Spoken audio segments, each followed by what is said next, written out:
আপনারা দেখেছেন তারেক রহমান মৌলবাদের উত্থান নিয়ে খুব চিন্তিত। আপনারা দেখেছেন বিএনপির মির্জা ফখরুল ইসলাম আলমগীর সাহেব দক্ষিণপন্থীদের উত্থান নিয়ে অনেক চিন্তিত। আপনারা দেখেছেন বিএনপির আরেক পাগলা আছে ফজলু, আমরা বলি এর জন্য দ্রুত ইনজেকশনের ব্যবস্থা করেন।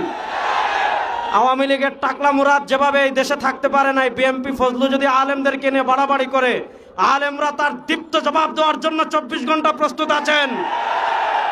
আমরা তারেক রহমান এবং বিএনপির কাছে জানতে চাই, মৌলবাদীদের নিয়ে আপনাদের এত চিন্তা, দক্ষিণপন্থীদের নিয়ে আপনাদের এত চিন্তা, ইসলামপন্থীদের নিয়ে আপনাদের এত চিন্তা, খুনিদেরকে নিয়ে আপনাদের এত চিন্তা নয় কেন? গত 1 বছরে আপনাদের কর্মীরা একজন আরেকজন 100 জনের বেশি কর্মীকে তারা খুন করে ফেলেছে। আমরা জানতে চাই, চাঁদাবাজদের নিয়ে আপনাদের এত চিন্তা নয় কেন? সুরদের নিয়ে আপনাদের এত চিন্তা নয় কেন? আপনাদের কর্মীরা বালু চুরি করে, সিলেটের পাথর চুরি করে। সুতরাং আপনারা মৌলবাদদের নিয়ে চিন্তা করতে হবে না, ইসলামী রাজনীতি নিয়ে চিন্তা করতে হবে না, চোর টাকা সন্ত্রাসদের নিয়ে চিন্তা করবেন।